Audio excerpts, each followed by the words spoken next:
Hello guys, welcome to my channel. Today I'm going to show you how you can make really easy watercolor paintings in Polaroid style. It doesn't matter if you're a beginner or if you're just not confident in your painting skills, anyone can follow this tutorial. If you like this video, please give it a thumbs up, leave a comment down below and subscribe to my channel. Besides, all the designs will be available in my Redbubble shop, which is linked down below. And now, let's get started. After dividing the sheet of watercolor paper into rectangular sections with washi tape, I started to sketch out what I wanted to paint. And the first painting will be a dandelion. Therefore, you just draw the stalk with a little oval on top. Right below the oval, you draw some triangles to indicate some leaves. Next, we'll add some seeds that are flying away. Just draw a super small oval and a fine straight pencil stroke.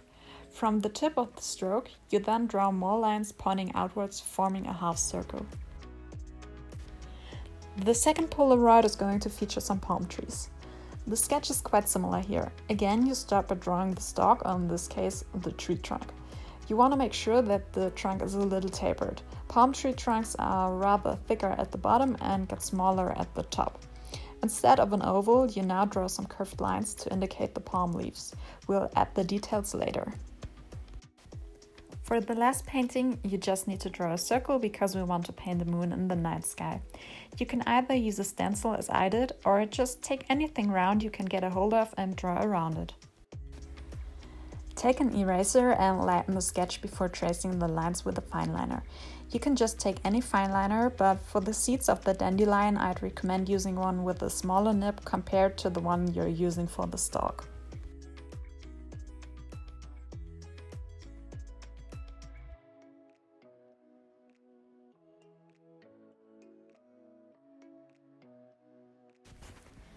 Next up, I use masking fluid to cover up the moon.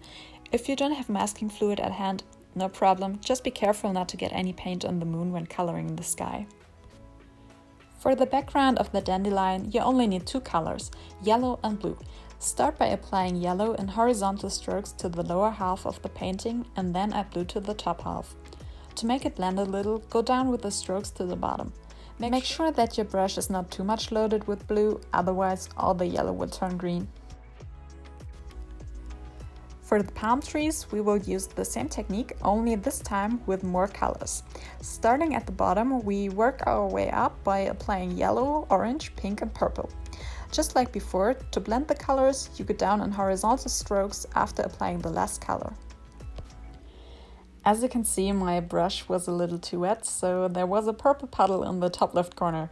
If this happens, you can easily lift excess paint with the dry paint brush, which will soak up the water. For the background of the moon painting, we want the sky to be dark blue. However, since the moon is a beaming source of light, the blue around the moon is a little lighter than the rest of the sky. By the way, I didn't wait long enough for the masking fluid to dry, so it kind of started to crumble while painting. Remember, always wait for the masking fluid to dry completely. Now that we've worked on the lights, we should also add some darks. I added a really dark blue to the sky and blended it in with the other shade of blue. I'm not naming any specific color names here, like cadmium yellow or something. I think especially in the beginning you shouldn't worry that much about having tons of different shades.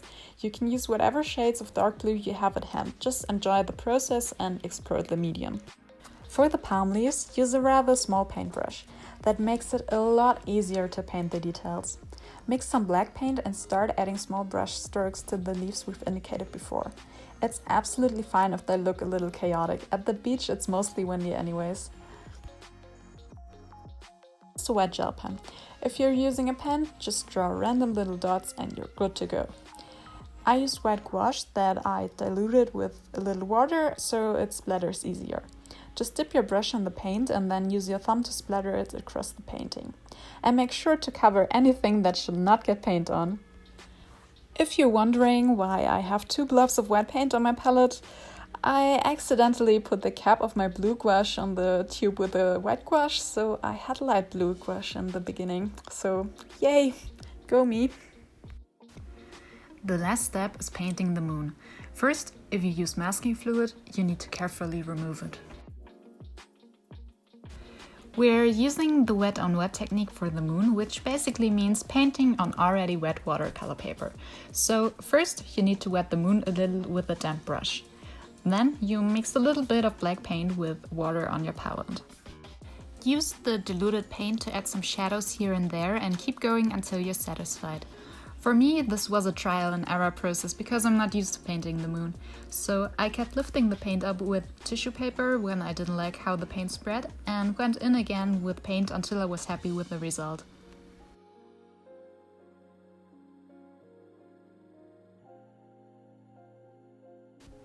I also added some white gouache to add some highlights.